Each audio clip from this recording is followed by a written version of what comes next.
Wealth, security, and opportunity are a byproduct of success. However, it often comes at the expense of deep personal satisfaction and happiness. This is the Design Your Destiny podcast, and I am your host, Penny Chason, board-certified hypnotist and #1 international best-selling author. I work with the highly successful influencers, business leaders, corporate leaders who desire a life by design.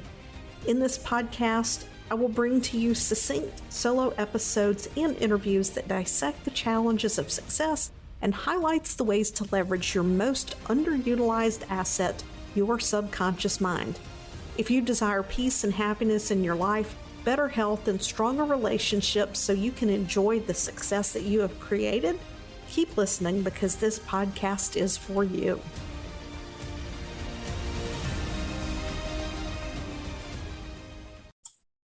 Your most soul-satisfying life lies in bridging the gap in your identity.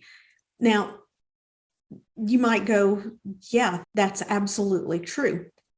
But the thing is, most people don't understand what it is that needs to be bridged in that gap.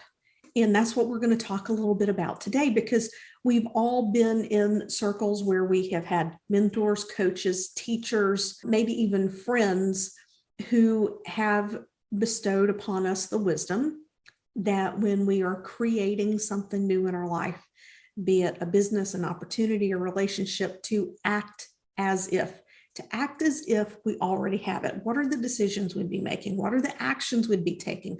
What do we believe? Just what does it look like to feel it, to imagine it, to be that person? And that's great. That's absolutely right. But what will happen is people begin to act as if, and then when they have thoughts that come up, or they fall into an old habit that does not line up with where they want to go, they get into comparison. I know I used to. You get into comparison. You get into judging yourself.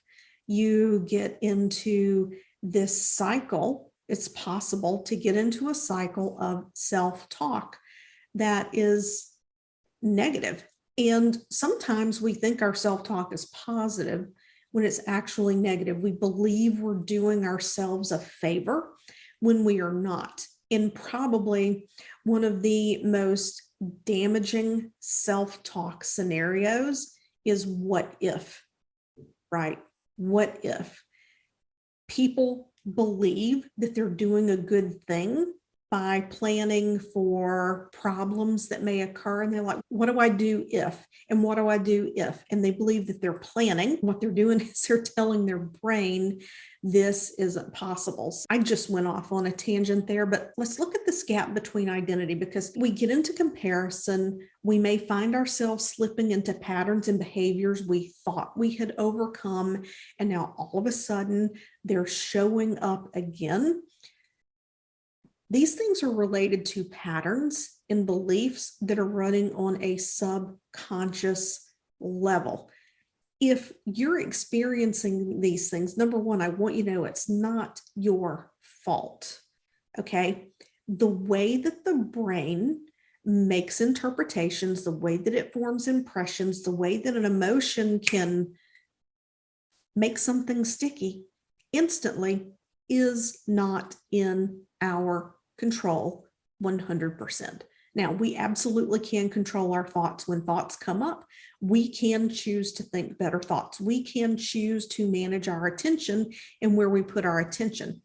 I apprentice with a shaman. His name is Don Javier, and he talks about how people will meditate for 30 minutes a day. They'll meditate for 45 minutes a day.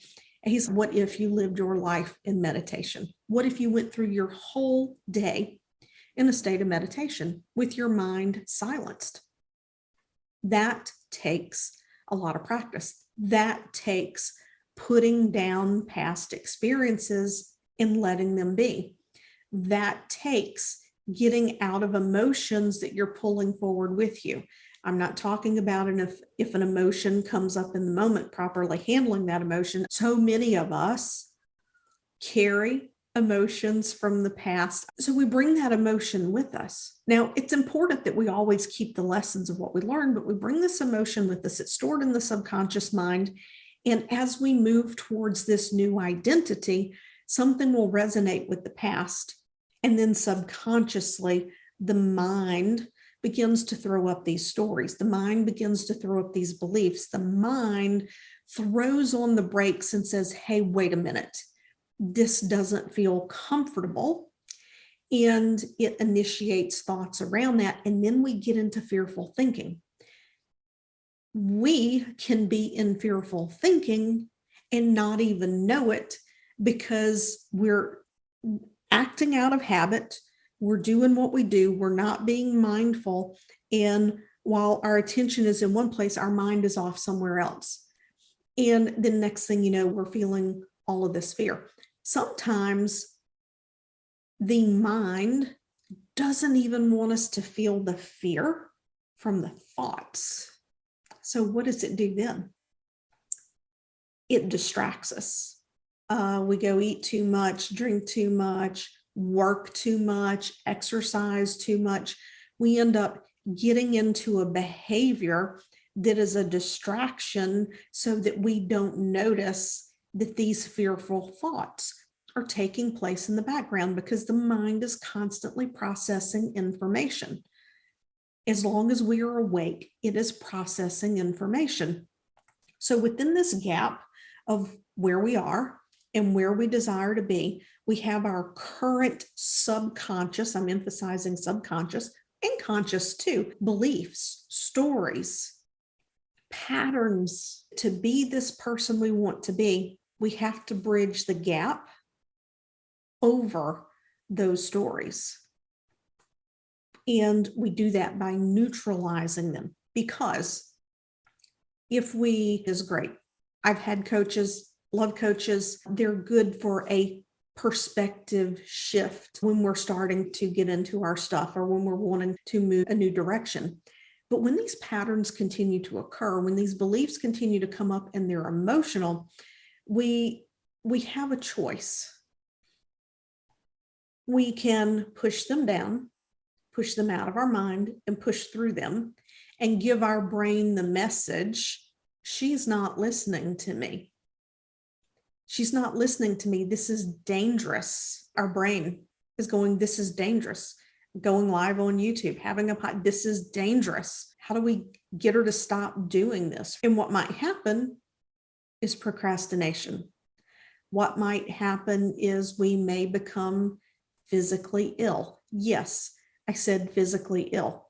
Our mind can look back over the past and say, oh, when Penny threw her back out, she didn't have to go to work at the hospital. Now, this is a somatic thing that is absolutely true. This happens subconsciously with some people. Some people have chronic pain. You have an experience and the mind realizes that this stimulus, the pain, the stimulus of the pain means that the person gets to withdraw from an extremely uncomfortable, stressful, unbearable situation. So what the brain does is it goes, oh, when the back hurts, we don't have to show up and do this thing over here that makes us so freaking miserable day in and day out. And then you'll get into this cycle is that when the stress builds up, the back will act up. When the stress builds up, the back will act up. And I'll share with you how I know this. When I worked at one of the hospitals I was at, I legitimately threw my back into a spasm one day. And to the point that I literally couldn't stand. The back was in so much spasm. If I tried to stand and walk, I would get a shooting pain down my leg. It was not a disc. This was muscle spasm. Muscles can pull on the nerves that way. And I would go to my knees. So I had to take 2 or 3 days off to get my muscles to relax, to be able to walk, to be able to function.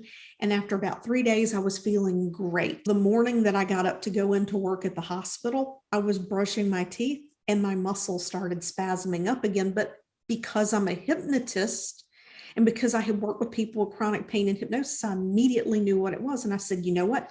You are not going to do this. I am perfectly fine. My back is fine. I am fine. I'm going into the hospital today. And it went away like that. It went away. So I was able to stop it before it became a disruptive pattern in my life. So when we catch these things early and fast, we can disrupt it. But when we are ignoring the subconscious messages and we push these emotions down, they will come out. We can get flu. There are people who have chronic illness that is directly related to stress. A lot of people will have had low level stress their entire lives.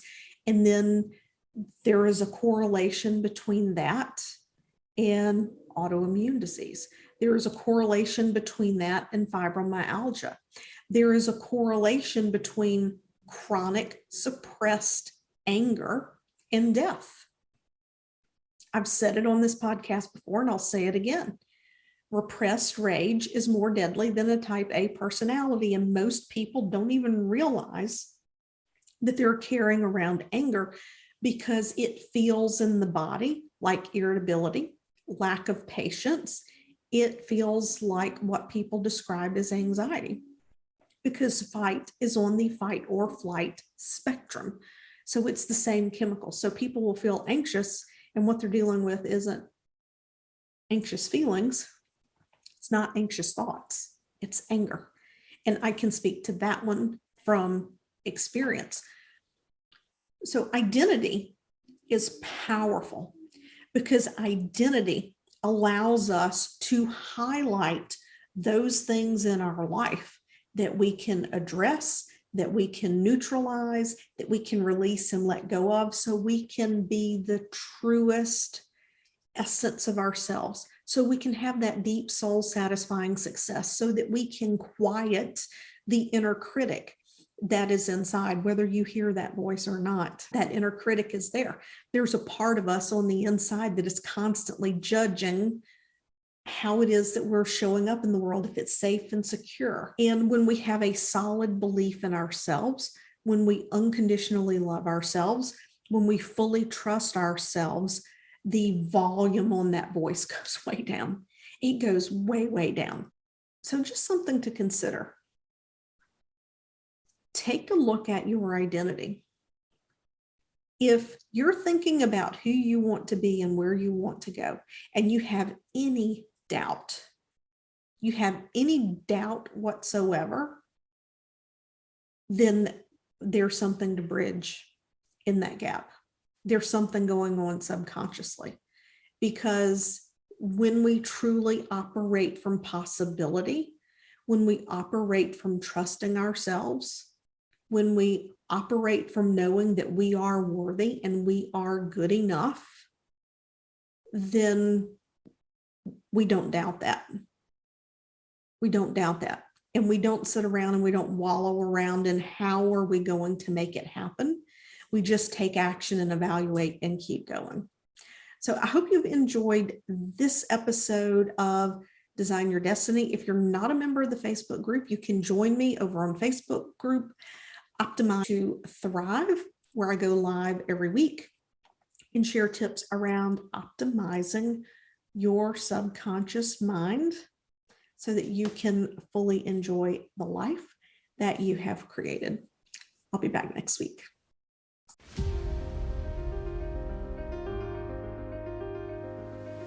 Thanks for listening to this episode of Design Your Destiny. I would love to know what resonated most with you. So just take a screenshot of this episode, share it over on your Instagram stories, and tag me at penny.chason and let me know what you thought. Also, if you head over to iTunes and you leave a positive review, it helps this podcast to help reach even more people, making a difference, elevating humanity and mankind.